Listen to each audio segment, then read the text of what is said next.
Salut la team entrepreneur, c'est Sarah. On se retrouve aujourd'hui avec une nouvelle vidéo au sein de laquelle on va discuter de l'idée.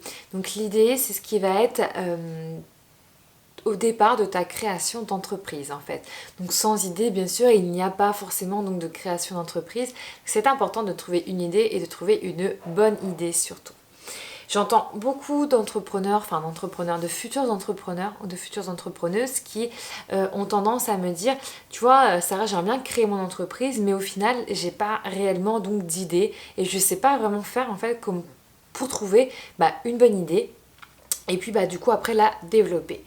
Ce qui fait que j'ai décidé de faire cette petite vidéo afin donc justement non pas de te donner une solution miracle car il n'y a pas de solution miracle en entrepreneuriat, mais plutôt en fait te faire une vidéo qui va t'offrir donc certaines pistes de réflexion pour justement essayer de trouver une idée qui va te permettre de créer ton entreprise et surtout qui va te ressembler.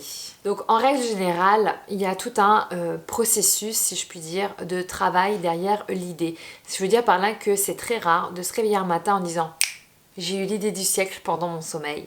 C'est très très rare. Donc ce qui fait qu'en règle générale, on aura tendance en fait à avoir un processus qui va s'établir autour de nous et d'un seul coup, avec ce processus, et bien là peut-être qu'il y aura cet éclat de génie qui va te dire mais dis donc, c'est potentiellement une bonne idée. Première piste à suivre, il va falloir donc faire ce qu'on appelle, il va falloir s'inspirer, avoir de l'inspiration. C'est très important puisque cette inspiration, elle va te permettre en fait de trouver justement une idée qui était peut-être juste devant toi et donc auquel tu n'avais peut-être jamais songé. Donc pour s'inspirer, il va falloir devenir un fin et une fine observateur et observatrice. C'est très important puisque finalement, en observant donc ton entourage, en observant ton environnement, qu'est-ce qui va se passer? Eh bien, tu vas pouvoir t'inspirer ou bien répliquer ce qui est déjà existant. Car oui, il ne faut pas croire que la création d'entreprise implique d'avoir toujours des idées qui vont être innovantes ou d'avoir des projets novateurs. Une création d'entreprise, vous pouvez la faire avec des idées qui sont déjà existantes. Il n'y a pas de raison que ça ne fonctionne pas. Si on prend l'exemple, par exemple en ville, eh bien il n'y a pas qu'un seul boucher charcutier, on n'a pas qu'un seul coiffeur, on n'a pas qu'une seule boulangerie, on n'a pas qu'une seule salle de sport.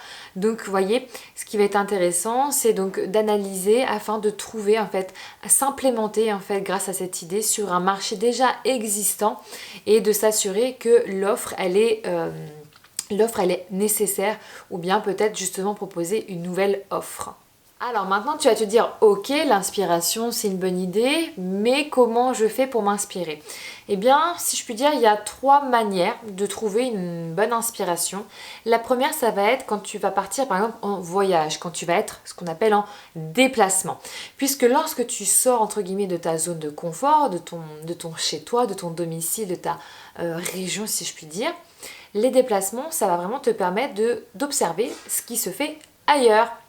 Quand on part en voyage, c'est absolument important d'allier donc le plaisir des vacances, du voyage, au fait de peut-être se dire oui bon d'accord je suis en vacances mais quand même peut-être que je peux observer ce qui se passe autour de moi. Et là ça devient intéressant.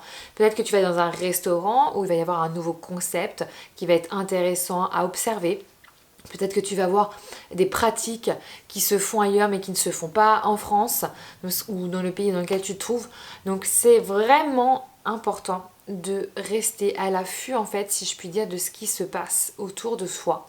Inspire-toi de ce qui se fait ailleurs pour pouvoir après le ramener chez toi. Il y a beaucoup d'entrepreneurs qui partent à l'étranger, qui vont aux États-Unis, qui vont ailleurs dans le monde pour regarder ce qui s'y fait et ensuite ramener le concept en France et le développer en France. Et il y a des entrepreneurs qui sont devenus millionnaires grâce à ce type de technique. Donc, pense-y. Deuxième piste, si je puis dire, deuxième occasion plutôt que piste. Deuxième occasion en fait pour trouver ton inspiration, ça va être tout simplement en fait, lorsque tu es pas content. Quand tu es insatisfait d'un produit ou d'un service, demande-toi pourquoi tu es insatisfait de ce produit ou de ce service. Est-ce que c'est un problème de qualité? Est-ce que c'est un problème bien de service rendu? Pose-toi les questions car peut-être là qu'il y a justement une idée à saisir en se disant je suis pas vraiment satisfait, donc peut-être qu'il y a moyen de faire autrement et de faire mieux. Et donc là, l'idée, elle peut venir aussi de là. Si par exemple tu achètes des fringues de sport et que finalement à chaque fois que tu les achètes, tu es déçu parce qu'au bout de 4 lavages, tes fringues, elles partent à volo, enfin, tu vois, dès que tu as une insatisfaction, demande-toi si finalement, face à cette insatisfaction, s'il existe finalement un moyen de la contourner. S'il n'existe pas de moyen, c'est peut-être le moment justement de profiter de cette occasion. Troisième occasion ou troisième moyen, si je puis dire, pour s'inspirer, c'est de regarder ce que fait la concurrence et de se demander comment je pourrais faire différemment. Parfois, il s'agit juste en fait de proposer, de faire mieux que la concurrence en proposant un produit qui va être légèrement différent, qui sera légèrement amélioré afin de se positionner finalement sur un segment, un autre segment donc de clientèle. Et donc là, ça peut être très intéressant aussi pour trouver une idée. Parfois, il existe voilà, certaines choses. Si on prend l'exemple de la location de voitures, peut-être que tu as toujours loué des voitures et à chaque fois que tu loues des voitures, tu te dis c'est jamais des voitures qui sont très confortables ou c'est jamais des voitures qui sont très luxueuses. Donc pourquoi pas en fait se dire je vais rester dans l'univers de la location de la voiture mais je vais me spécialiser ou me diversifier en proposant tel ou tel service en plus ou tel produit en plus de ce qui se fait déjà.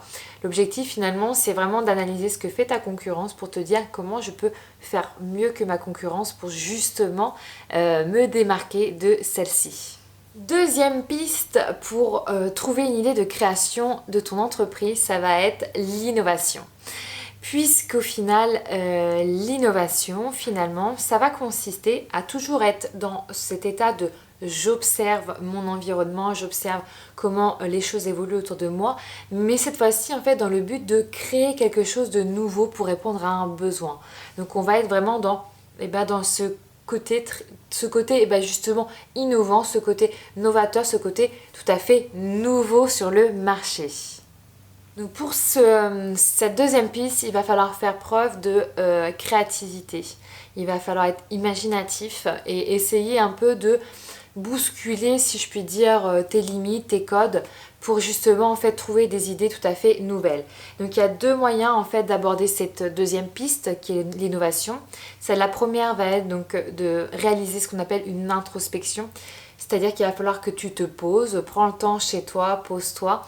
Donc, quand tu te sens à l'aise, que tu te sens créatif, profite de cette créativité pour te poser et justement pour t'interroger par rapport à ton quotidien, par rapport à là où tu rencontres des problématiques dans ton quotidien, des insatisfactions comme je disais tout à l'heure.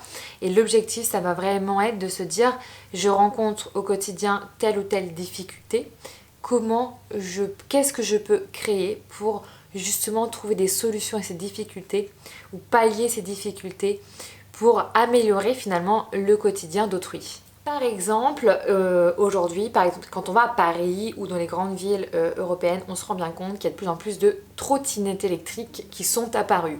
Donc, bon, mis à part les avis de chacun sur ce phénomène de trottinette, les entrepreneurs qui ont eu cette idée-là sont partis du principe en se disant il y a un problème parce qu'en ville, c'est difficile de se déplacer en voiture. On ne peut pas aller partout, etc. C'est pas évident. Les scooters, c'est pareil, tu ne peux pas aller partout.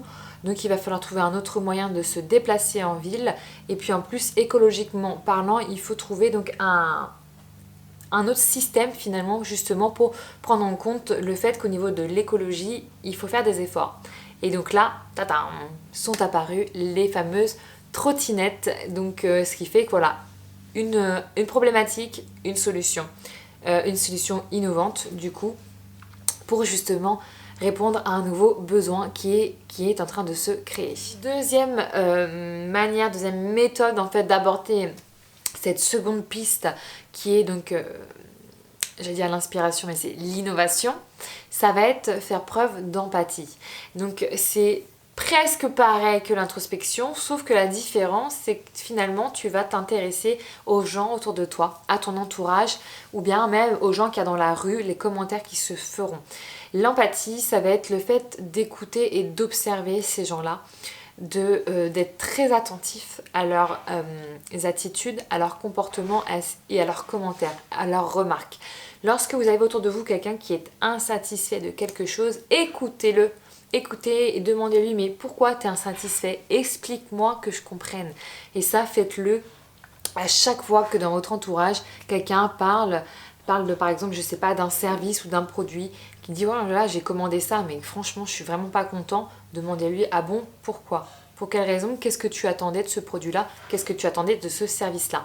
Le fait de poser toutes ces questions, ça va vraiment vous permettre peut-être justement de déceler des lacunes, de déceler qu'il y a un besoin qui est insatisfait à un moment donné et que sur le marché, il n'existe peut-être pas encore une solution pour résoudre ce besoin, pour répondre à ce besoin qui est insatisfait. Et peut-être que la solution finalement, c'est toi qui pourras peut-être l'apporter en imaginant finalement quelle solution serait adéquate pour répondre au besoin qui est donc insatisfait de ton ami, de ta cousine, de ton voisin ou de ton collègue de travail. Quelle que soit la méthode que tu choisis, que ce soit donc le fait de s'inspirer de ce qui est déjà existant ou de partir sur de quelque chose qui est complètement innovant, le leitmotiv c'est d'être à l'affût. Il faut vraiment que tu sois un très fin observateur, une très fine observatrice et que tu sois à l'affût de ce qui se passe dans ton environnement. C'est vraiment important, c'est la base pour trouver une idée. Et dis-toi ensuite que si tu sais tirer parti des expériences, de tes propres expériences, mais aussi des expériences d'autrui, tu auras plus de facilité finalement à te rendre compte après là où il y a des besoins qui sont insatisfaits et finalement quelles sont potentiellement les solutions qui pourraient venir face à ces besoins qui sont aujourd'hui insatisfaits. En tout cas, lorsque tu trouves ton idée, n'oublie pas qu'ensuite une idée, ça va s'évaluer. C'est-à-dire qu'on ne part pas du principe qu'une idée, c'est la bonne, c'est la meilleure et on file droit. N'oublie pas qu'il va falloir ensuite faire tout un travail finalement sur cette idée pour t'assurer que cette idée, finalement, c'est bien la bonne. Et voilà, on arrive à la fin de cette nouvelle vidéo sur donc comment trouver une idée pour créer ton entreprise. J'espère que cette vidéo t'aura permis d'y voir un petit peu plus clair, si je puis dire, sur comment trouver donc ton idée. N'hésite pas à aller jeter un coup d'œil sur mon site internet et surtout pense à bien t'abonner en cliquant sur la petite cloche. On se retrouve la semaine prochaine avec une nouvelle vidéo bien entendu. En attendant, n'oublie pas, il est temps d'entreprendre.